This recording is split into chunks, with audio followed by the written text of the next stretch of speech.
Hello, bienvenue dans ce nouvel épisode de J'ai peur donc j'y vais, le podcast qui vous aide à créer la vie qui vous ressemble et à gagner en sérénité. Je suis Steph Blue Lips, je suis coach et j'accompagne celles et ceux qui veulent s'épanouir dans tous les domaines de leur vie. Grâce à des accompagnements individuels et personnalisés, j'offre à mes clients un soutien, des outils et des stratégies efficaces pour atteindre leurs objectifs et créer un changement durable dans leur vie. Chaque semaine dans ce podcast, je vous partage des conseils, des outils et des expériences pour vous aider vous aussi à donner un nouvel élan à votre vie. Vous êtes prêts ?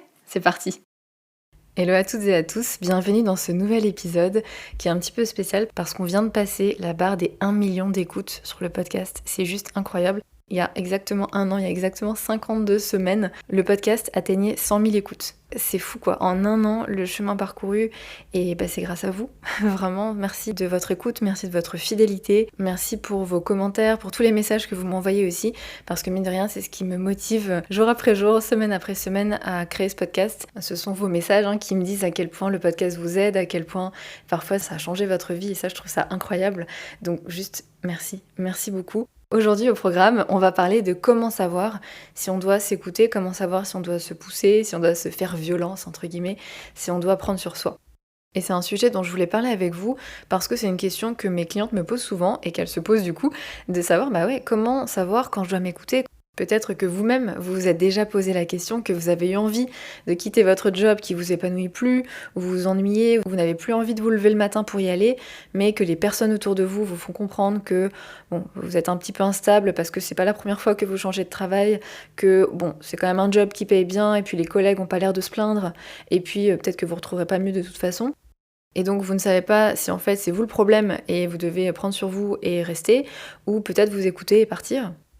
Un autre exemple, peut-être que ça vous est déjà arrivé ou que c'est en train de vous arriver, vous n'êtes plus forcément heureux ou heureuse en couple et vous ne savez pas si vous devez vous écouter et partir avec tout ce que ça implique, de rendre l'autre triste, de peut-être vendre l'appart, de décevoir vos parents qui l'aimaient bien, ou bien est-ce que vous devez faire des efforts et rester dans cette relation qui là aujourd'hui ne vous épanouit plus. Un autre exemple, peut-être que vous avez des personnes autour de vous qui ont des attentes, votre famille qui voudrait que vous passiez plus de temps avec eux, mais au fond, vous, c'est pas forcément ce que vous voulez, vous n'avez pas envie de passer tout le week-end chez eux, et vous savez pas si vous devez vous forcer, ou bien si vous devez vous écouter, et est-ce que ça serait pas égoïste au fond de vous écouter, parce que quand même, ils veulent vraiment que vous passiez du temps avec eux. Un autre exemple, vous savez pas si vous devez vous écouter quand on vous propose un nouveau poste avec plus de responsabilités, et vous savez pas du coup si vous devez refuser parce qu'au fond de vous, vous vous dites que vous serez pas à la hauteur, que ça va être trop stressant et que ça va pas être une bonne chose, mais en même temps ça vous fait envie, donc vous savez pas, est-ce que vous vous écoutez, est-ce que vous écoutez cette espèce d'anxiété et cette impression que vous serez pas à la hauteur, vous avez peur de prendre la mauvaise décision. Ou bien un dernier exemple, et je suis sûre que vous avez déjà rencontré ça, vous avez déjà vécu ça, vous n'avez pas envie de vous y mettre, que ce soit votre séance de sport, que ce soit un projet que vous voulez développer, vous n'avez pas envie au fond, et vous savez pas si vous devez vous écouter, si vous devez vous discipliner, et en même temps il faut être bienveillante avec vous-même, et en même temps vous vous dites que si vous écoutez trop, vous allez devenir feignante, donc vous savez pas quoi faire. C'est pas toujours évident comme situation, on peut se sentir tiraillé, on sait plus ce qu'on veut, on sait plus ce qu'on doit faire, on sait plus ce qui est bon pour nous. Et donc la question à laquelle je veux vous aider à répondre aujourd'hui, c'est comment savoir ? Comment savoir s'il faut s'écouter ou s'il faut se pousser, faire des efforts, prendre sur soi ? Bon, vous vous doutez que ma réponse va être nuancée. J'aime pas les réponses noir ou blanc. J'ai pas envie de vous dire il faut absolument être bienveillante avec soi-même, il faut toujours s'écouter, se faire confiance, suivre votre cœur, votre intuition. Et je prends une voix un petit peu mielleuse parce que je trouve que c'est un discours qui est beaucoup véhiculé et c'est pas un problème. En fait, je pense que ce qui est problématique parfois dans certains discours de coach ou de gourou, même parfois pour certains du développement personnel, c'est que ça peut être un petit peu noir ou blanc, ça peut être un petit peu jusqu'au boutiste, il n'y a pas forcément de place pour la nuance, il faut toujours prendre soin de soi, il faut toujours s'écouter. Et puis à l'inverse, chez d'autres, c'est l'autre extrême, c'est no pain, no gain, il faut se discipliner, si on veut réussir dans la vie, il faut travailler dur. Donc on a pas mal de messages contradictoires et c'est ça aussi qui fait qu'on sait pas forcément, on sait plus forcément si on doit s'écouter ou se discipliner. Et moi j'ai vraiment envie de vous proposer quelque chose qui est plus nuancé et qui vous permet de faire des choix et de décider au cas par cas, parce que ça se fait au cas par cas. Et moi le message principal que j'ai pour vous dans cet épisode, c'est que oui, c'est important de s'écouter, d'écouter nos émotions, d'écouter ce qu'on ressent, mais ça ne veut pas dire qu'on doit nécessairement suivre ses ressentis ou ce que nous disent nos émotions. Qu'est-ce que je veux dire par là? Ce que je veux dire par là, c'est que c'est important, évidemment, c'est essentiel d'écouter vos vraies envies et de les honorer. C'est important de respecter vos besoins et ça demande parfois du courage en réalité, parce que ça peut vouloir dire non aux autres, poser vos limites, mais c'est essentiel de respecter vos besoins, c'est essentiel de vous respecter, d'être bienveillant avec vous-même dans la manière dont vous parlez.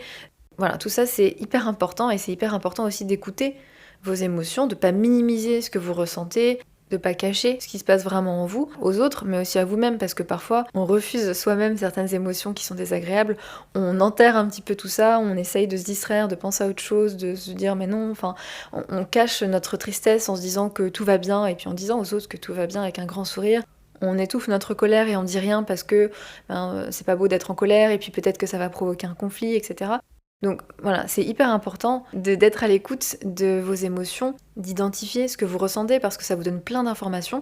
Et puis c'est important aussi de donner du crédit à vos émotions. Cependant, ça ne veut pas dire que vous devez suivre ces ressentis, que vous devez suivre ces émotions.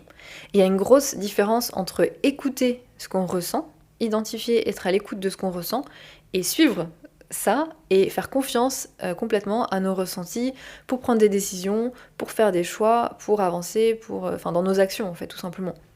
Et selon moi, il y a 3 raisons pour ça. Il y a 3 raisons qui font que on peut pas toujours faire confiance à ce qu'on ressent et donc que parfois s'écouter c'est pas forcément la meilleure chose à faire. La première chose déjà, c'est que, bon, c'est évident, si je réagis en fonction de mes émotions et de ce que je ressens, sur le coup, ça va pas forcément me mener aux meilleures décisions, parce que je vais réagir impulsivement, et que si j'ai des émotions fortes, que je suis en colère, que j'ai peur, que je ressens de l'anxiété, que je me sens stressée, que je me sens frustrée, et que j'agis en fonction de ça, ben c'est probable que je regrette ensuite. Et je pense que c'est déjà arrivé à tout le monde d'être en colère ou d'être énervé et de dire quelque chose qu'on regrette. Ou bien de se sentir hyper stressé, hyper anxieux, et puis en fait, quand on arrive sur le moment, ça va. Alors que quelques heures avant ou quelques jours avant, je me faisais des scénarios catastrophes. Donc oui, peut-être que là, vous êtes hyper énervé, en colère contre votre manager, contre votre boss, que vous dites qu'il est irrespectueux ou qu'elle est irrespectueuse, mais c'est important, avant de prendre vos clics et vos claques, de prendre du recul, d'analyser la situation, parce que c'est ce qui va vous permettre de prendre les meilleures décisions possibles et des décisions que vous ne regretterez pas et qui seront bonnes pour vous, pas seulement là maintenant sur le coup, parce que oui, ça fait du bien. Là, si vous démissionnez là maintenant tout de suite, vous allez être soulagé, vous le verrez plus. Oui, ça va vous faire du bien sur le coup, mais est-ce que dans une semaine, est-ce que dans un mois, une fois que vos émotions seront redescendues et que vous aurez peut-être pris du recul, est-ce que ça sera toujours la bonne décision? Est-ce que vous aurez toujours l'impression d'avoir pris la bonne décision? Peut-être que oui, mais peut-être pas. Et encore, parce que notre cerveau n'aime pas l'ambiguïté et il aime bien parfois justifier a posteriori. Donc il se peut parfois qu'on prenne des mauvaises décisions. Et comme c'est inconfortable, on va justifier, on va dire oui, en fait non, mais c'était le mieux à faire parce que. Ou c'est ok parce que telle ou telle raison. Par exemple, un truc tout simple, vous êtes dit à vous-même que vous alliez faire une séance de sport aujourd'hui, et puis après le travail, vous avez un peu la flemme quand même, et donc vous le faites pas, et vous faites autre chose, et puis vous vous dites oui, mais bon, quand même, j'ai une journée difficile, et puis il fallait vraiment que je mesure les dimensions du canapé, et hop, mais oui, tout à fait, merci cerveau, tu as raison. Et hop, c'est bon, ça vous aide à évacuer un peu cette culpabilité que vous pouviez avoir. Et c'est pas bien ou mal, hein, je dis pas que ces justifications ne sont pas bonnes et qu'il faudrait pas... Mais en tout cas, notre cerveau a tendance à justifier a posteriori, ce qu'on fait pour éviter justement qu'il y ait trop de friction et que ce soit trop désagréable. Donc ça, il faut y faire attention aussi. Mais en tout cas, ça c'était le premier point. C'est pas toujours la bonne chose à faire que de s'écouter parce que nos émotions ne nous mènent pas toujours aux meilleures décisions. Et en réalité, nos émotions nous donnent des informations qui sont précieuses sur la manière dont on perçoit la situation, mais pas forcément sur la réalité de la situation. Et donc c'est le deuxième point. Oui, c'est hyper important d'écouter ce qu'on ressent, mais pas forcément de suivre ce que l'on ressent, parce que ce que je ressens ne se base pas forcément sur la réalité. Je vous donne un exemple tout simple. Imaginons que votre compagnon ou votre compagne vous dit qu'il ou elle souhaiterait passer une soirée avec ses amis. Et là, ça vous blesse, vous vous sentez rejeté, vous vous sentez mise de côté. Mais ça, c'est votre ressenti. C'est pas forcément ce qui est vraiment en train de se jouer. Peut-être que en réalité, il ou elle souhaite juste passer une soirée avec ses amis sans que ça n'ait rien à voir avec vous, sans que ça remette en question votre lien. Mais peut-être que au fond, vous avez un petit peu cette insécurité-là, que peut-être que vous avez cette peur justement d'être rejeté et donc que votre cerveau va interpréter, va percevoir les comportements des autres sous ce filtre-là, sous cet angle-là, parce que ça vient toucher, ça vient titiller un petit peu une peur que vous avez. Et donc je peux me sentir mise à l'écart, je peux me sentir rejetée, ça ne veut pas dire que je le suis, ça ne veut pas dire que la personne m'a rejetée. Mais bien sûr, ça n'invalide pas ce que vous ressentez. L'émotion que vous ressentez, les sensations que vous avez, elles sont bien là, c'est réel, et c'est tout à fait valide, et ça, il ne faut pas en douter. Par contre, cette sensation, cette émotion qui est bien réelle, elle peut se baser sur une interprétation. Elle se base en réalité, on interprète toujours ce qu'on perçoit.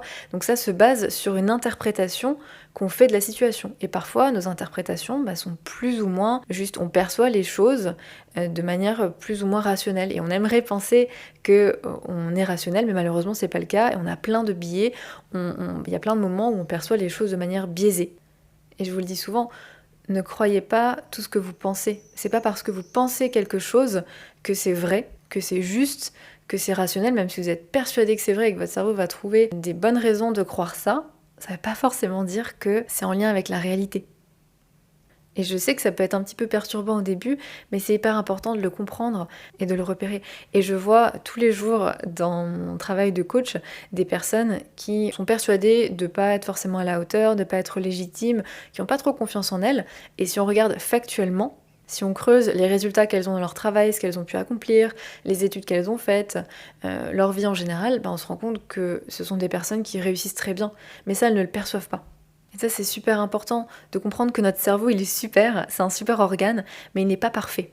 On a des biais, on projette nos croyances, on projette notre vision du monde, on projette nos insécurités, on projette plein de trucs, et ça filtre finalement la manière dont on perçoit le monde, dont on perçoit les situations.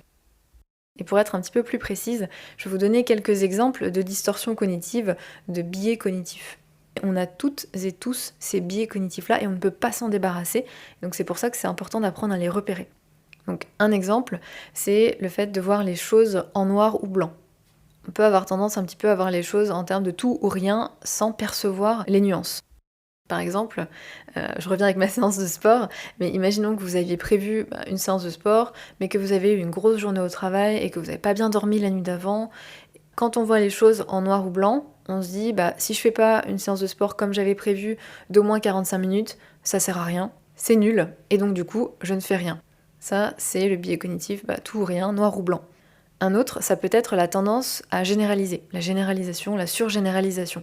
Par exemple, si vous avez eu une expérience négative dans votre job actuel, où les conditions de travail étaient un peu pourries, ou bien les collègues étaient pas sympas, c'était un peu un monde de requins, où vous avez eu un projet vraiment difficile, si vous surgénéralisez, vous allez vous baser sur cette expérience pour vous dire que de toute façon, ça sera pareil dans tous les emplois dans ce domaine-là, parce que le problème c'est ce domaine-là dans lequel vous êtes, que vous n'êtes pas fait pour travailler dans cette industrie-là, et la conséquence de surgénéraliser, ça fait que peut-être que vous n'allez pas chercher à trouver des solutions pour améliorer les choses dans votre travail actuel, peut-être que au lieu de changer d'abord d'entreprise, vous allez vous dire directement qu'il faut changer de métier, parce que vous avez surgénéralisé.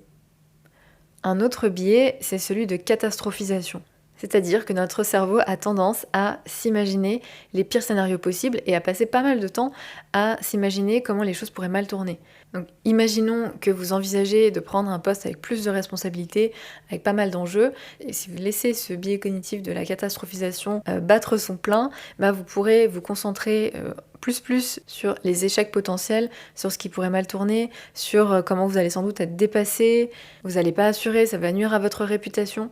Et donc forcément, vous allez vous sentir anxieux ou anxieuse, vous allez avoir peur, alors qu'un raisonnement un petit peu plus rationnel, ça serait de passer autant de temps à regarder le scénario inverse, c'est-à-dire, ok, et si ça se passe bien, et si je réussis, et à aussi alimenter ça, parce que finalement, on n'en sait rien. Et souvent, quand on a tendance à catastrophiser, ça se base sur pas grand-chose. Et vous allez juste vous souvenir de l'exemple de cette fois où l'année dernière, ou il y a 3 ans, ou il y a 10 ans, vous avez fait une erreur dans un dossier et vous allez peut-être oublier que justement, si on vous propose ce poste, c'est que vous avez énormément évolué, c'est que vous avez appris et qu'il y a plein de raisons qui montrent, il y a plein de preuves qui montrent que vous en êtes capable. Donc c'est pas toujours une bonne chose de s'écouter, parce que quand vous écoutez ce genre de pensées-là, qui sont peut-être biaisées par ce biais de catastrophisation, vous allez peut-être passer à côté d'opportunités professionnelles, d'opportunités pour votre carrière. Un autre biais, c'est que notre cerveau a tendance à tirer des conclusions hâtives. Par exemple, vous êtes dans un groupe de personnes, vous êtes, je sais pas, à une soirée ou au travail, à une réunion, et les personnes sont plutôt extraverties. Vous êtes plutôt introverti, en tout cas, vous avez plus de difficultés à prendre la parole. Et donc là, vous osez prendre la parole, et puis finalement, on finit par vous couper pour rebondir sur un truc, et vous vous dites que si on vous coupe, c'est que ce que vous racontez, c'est pas très intéressant. Et que vous-même d'ailleurs vous n'êtes pas très intéressante, et donc quand vous écoutez ce ressenti-là, vous vous refermez un petit peu sur vous-même, vous intervenez plus, de toute façon ça sert à rien, quand vous intervenez on vous écoute pas, et vous vous sentez pas hyper bien, vous vous sentez mise à l'écart.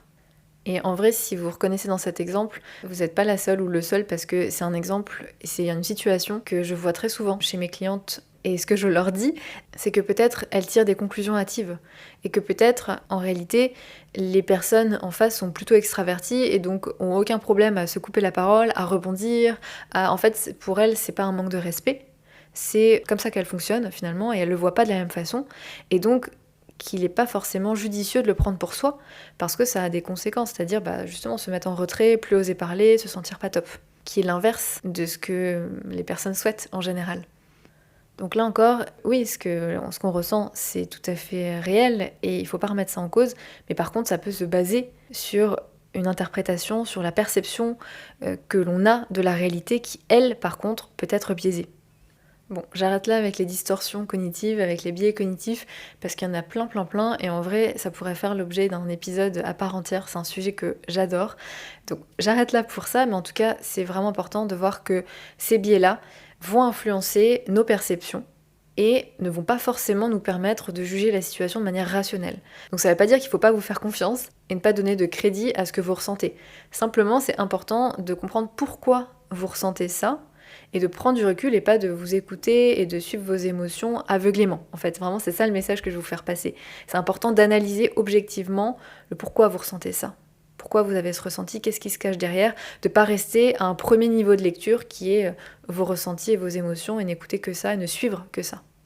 Et en faisant ce travail-là, peut-être que vous allez réaliser que oui, en effet, les peurs que vous avez par rapport à ce futur, à cette promotion, sont justifiées et donc il faut vous écouter et ne pas y aller. Ou bien, en creusant, vous pouvez réaliser que oui, vous ressentez des doutes, vous ressentez de l'anxiété, mais ça se base plutôt sur des scénarios catastrophes que sur des preuves tangibles. Et en réalité, vous n'en savez rien. Et a priori, il n'y a pas de danger. Donc c'est ok de ne pas forcément faire confiance à l'anxiété et aux peurs que vous ressentez et de quand même passer à l'action. Et enfin, la troisième raison, et après je vous partagerai des clés, la troisième raison pour laquelle c'est pas toujours la meilleure chose à faire que de s'écouter, c'est que parfois c'est pas toujours ce qui est le meilleur pour vous sur le long terme. Combien de fois, personnellement, je me suis retrouvée à scroller sur Instagram ou à rester sur le canapé au lieu de, je sais pas, aller prendre l'air et marcher ou bosser sur un projet important ou appeler ma grand-mère, par exemple. Et peut-être que ça vous est déjà arrivé aussi. On sait que c'est la bonne chose à faire. On sait que ce serait mieux de faire ça, mais sur le coup, on n'a pas trop envie. On est fatigué, on se dit qu'on le fera plus tard, on reporte. Et puis finalement, à la fin de la journée, on regrette.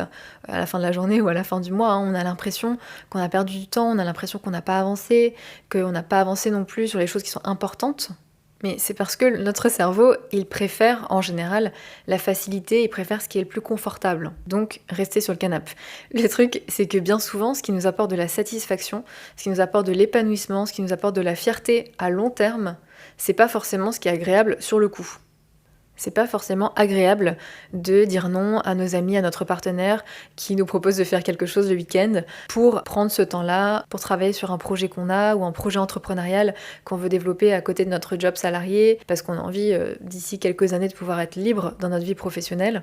C'est pas confortable. C'est pas ce qu'on a envie de faire sur le coup.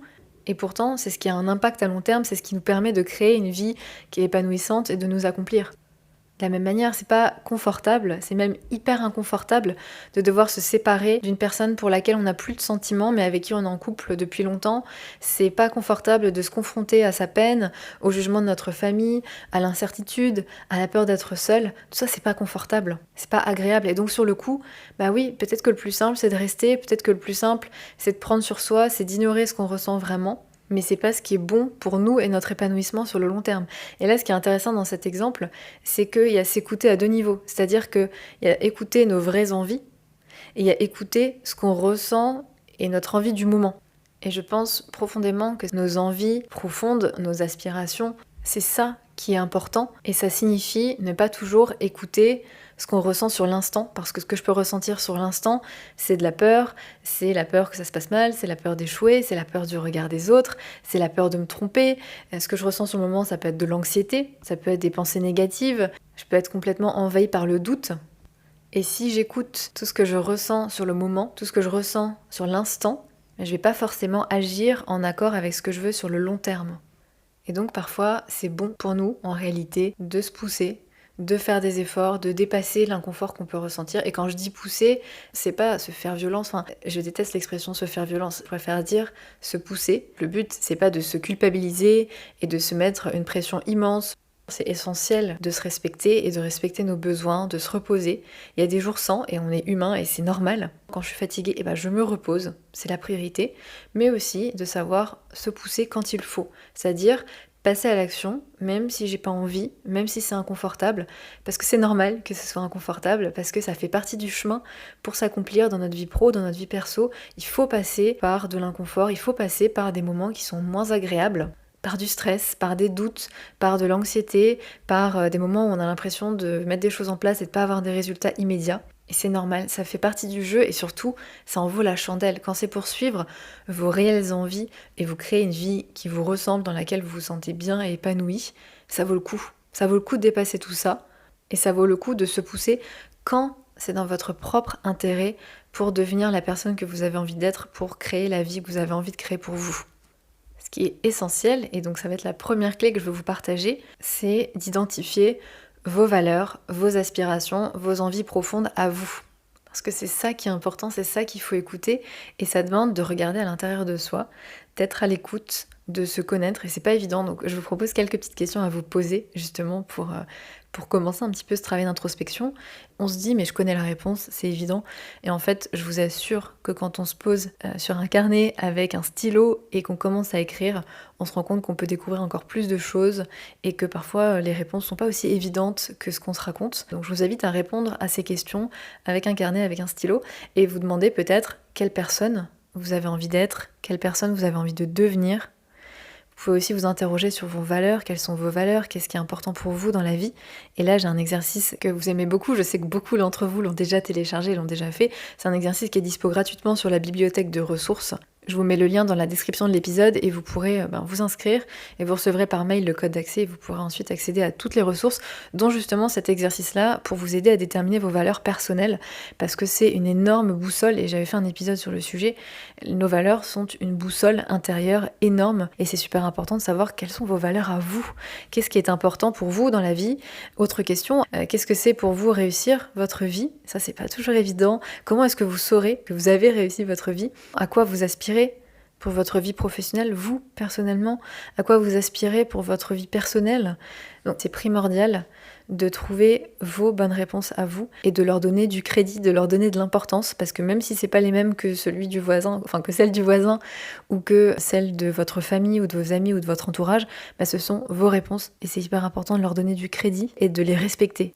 Et quand vous savez ce que vous voulez, c'est plus facile ensuite de vous faire confiance pour prendre des décisions qui vous ressemblent et qui sont bonnes pour vous. Et puis aussi, c'est plus facile de dépasser un peu l'inconfort que vous allez ressentir quand il va falloir passer à l'action, parce que vous saurez pourquoi vous le faites.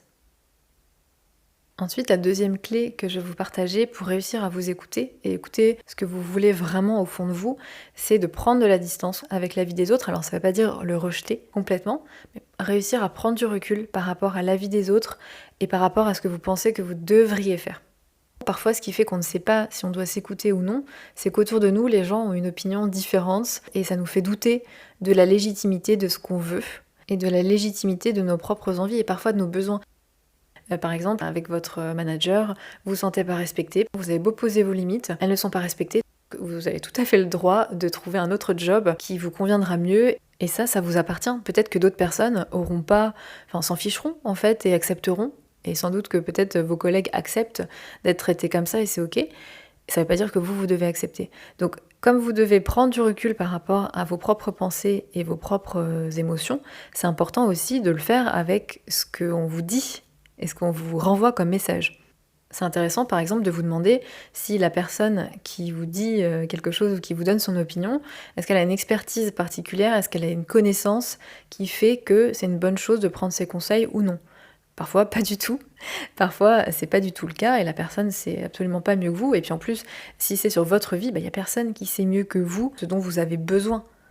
Et la vie des autres n'a pas plus de valeur que le vôtre. Et ça, c'est super important parce que parfois, quand on manque un peu d'estime de soi, on peut avoir tendance à accorder un peu plus de poids à la vie des autres qu'au sien. Et d'ailleurs, il y a un épisode que j'ai consacré à ce sujet-là. C'était un épisode de la série Ask, donc un format court, et c'est le numéro 5 du 10 mars 2022, juste après l'épisode 40.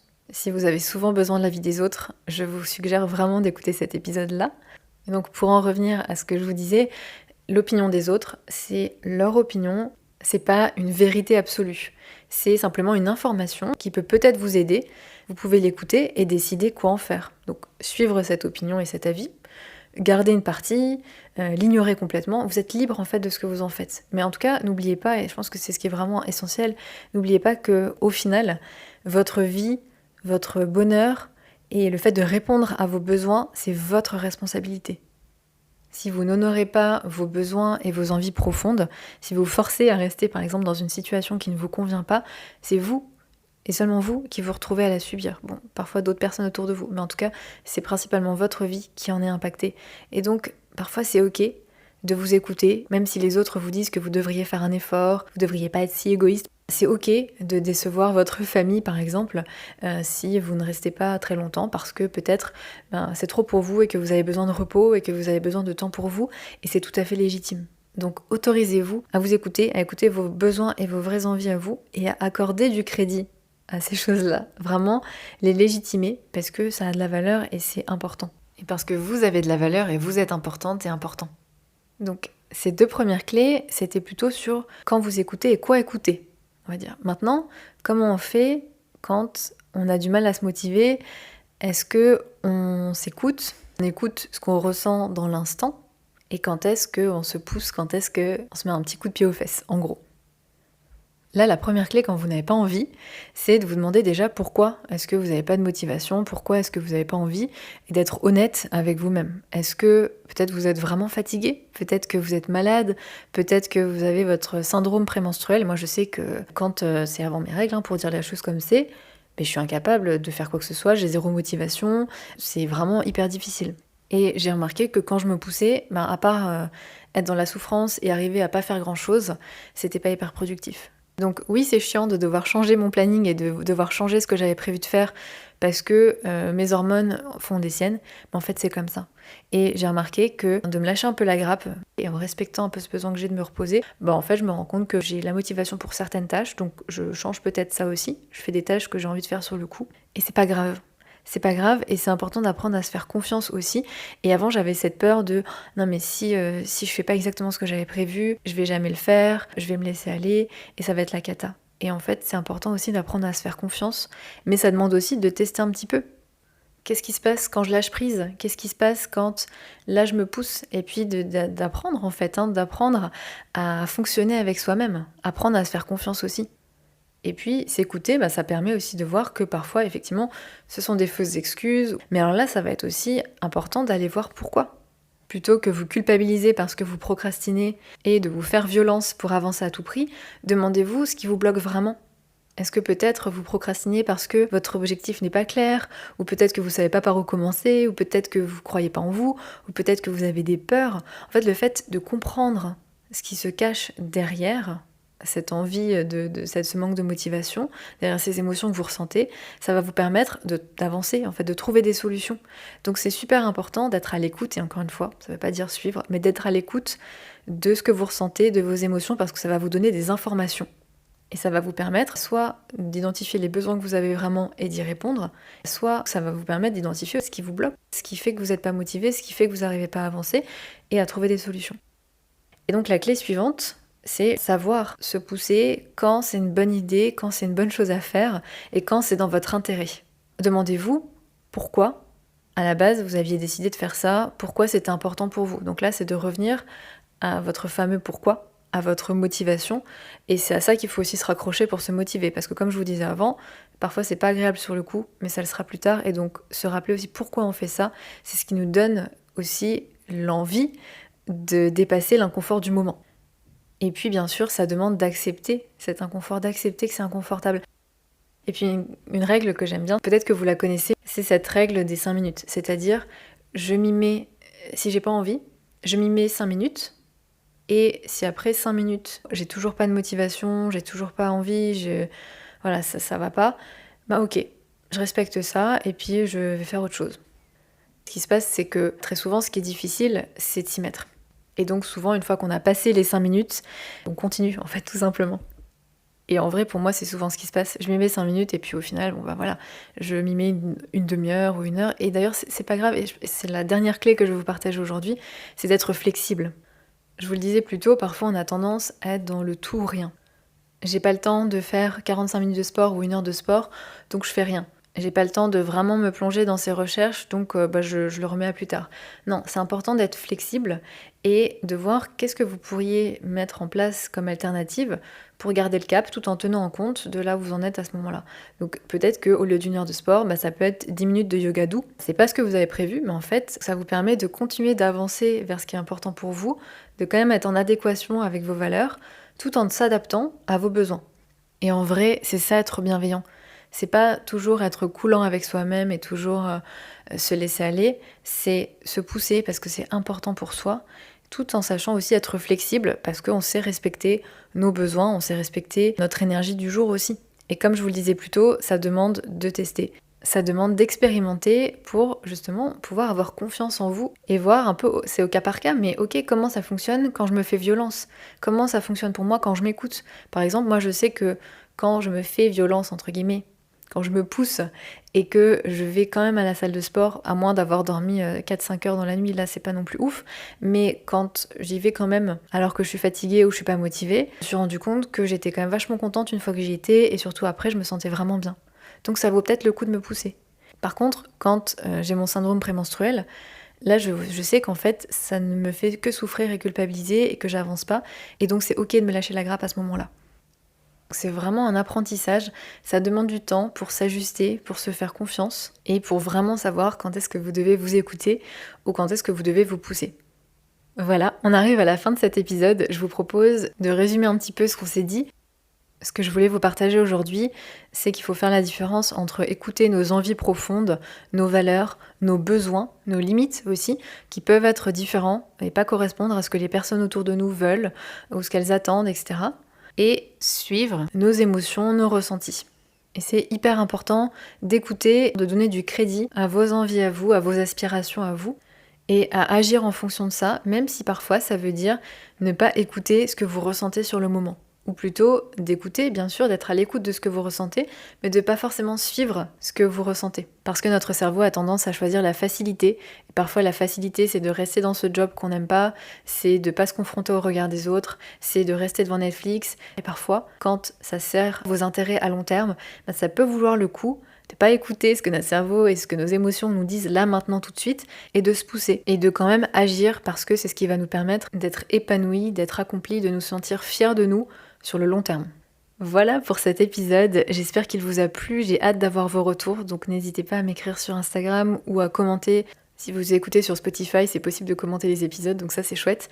Et sinon, je vous remettrai mon Instagram dans la description de l'épisode, avec le lien pour télécharger l'exercice pour identifier vos valeurs personnelles aussi. Et sur ce, je vous souhaite une bonne journée, une bonne soirée, et à dans 2 semaines. Ciao!